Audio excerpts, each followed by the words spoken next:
These poisons that we are drinking and expecting somebody else to die. Fortunately, life doesn't work like that. Thinking I will just remove negative thoughts and I will have positive thoughts, all the best, it's not going to work 100%, it's not going to work. See, the way the question is asked and also the way normally it's addressed is, people think there is something called as negative thought and positive thought. They want to remove the negative thoughts and have only positive thoughts. But such people, I would ask them to just experiment for 10-15 seconds. Let them forcefully remove one thought from their mind. For example, next 10 seconds, just don't think of a monkey. Try not to think of a monkey for next 10 seconds. You will see you will be full of monkeys. So what I'm saying is, this is the nature of your mind, because in this mind, all the three pedals are throttle. There is no brake, there is no clutch. Whatever you touch, it will only go faster. In this kind of mind, people have been taught from moral teachers and religious teachers, do not think about bad things. Well, since then it's been a full-time job. So there is no way you can handle the mind like this. This doesn't need any great enlightenment. If you spend 2 minutes with your eyes closed, you will realize you cannot do anything forcefully with this mind. So, I want to remove negative thoughts. Do not ever go in this direction, because what you want to remove will become your quality. Always you will be on it. So what should I do? The thing is this, without understanding the fundamental mechanism of this mind, because our mind, human mind, is the most sophisticated computer on the planet. Even all the supercomputers have come out of this. When this is the case, is it not important that we understand the mechanics of how it functions? One simplistic aspect of how it functions is, there are no subtractions and divisions in our mind. There is only addition and multiplication. If you try to do something with it, it will say one more. If you try hard, it will multiply into many more. In this mind, you don't try to identify what is positive, what is negative and try to remove it. First of all, one needs to understand, this mind of yours, this body of yours is supposed to serve you. The life that you are is important. Body and mind are vehicles that must serve us. If you sit in a vehicle, it must go where you want to go. If it goes to its own destination, what is the point of such a vehicle? It's just a nuisance.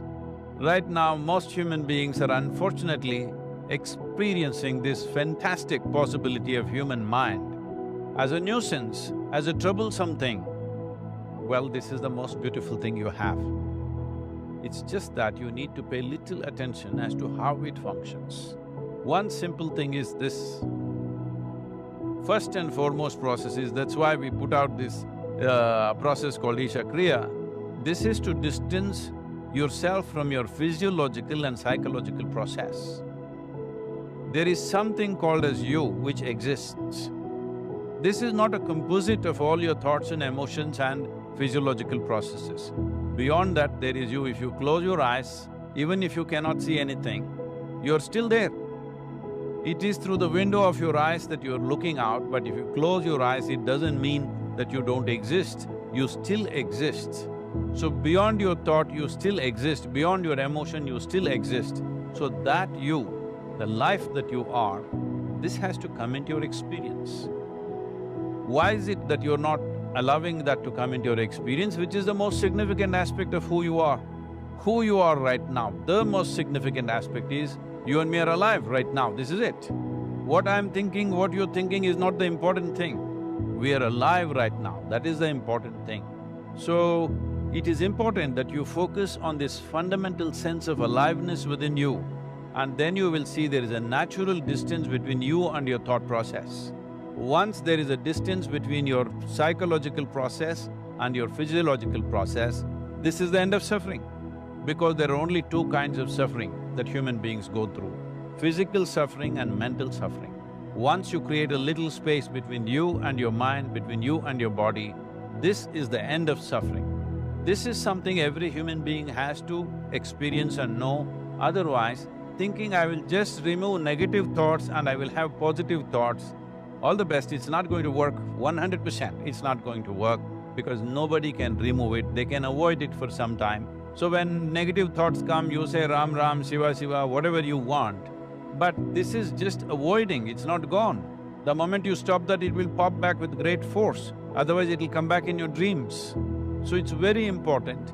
First of all, you need to understand your anger, your resentment, your fear, your anxieties, the negativity that you generate. Generally, resentment, anger, it is always directed towards somebody.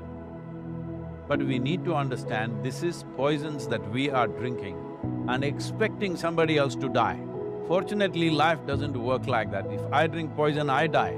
If I drink poison, you don't die. So, we need to understand this. When I say poison, today you can have yourself chemically analyzed. Right now, what is your blood work, what it says? 5 minutes of intense anger, check your blood work and see, there will be lots of negative elements in it, literally you're poisoning yourself.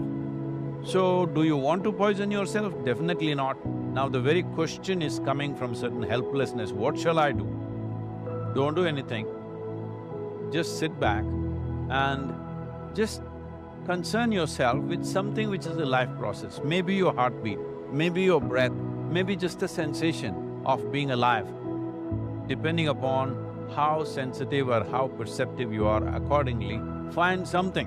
It could be a sensation in the body, it could be breath, it could be heartbeat, it could be anything, something which indicates life to you.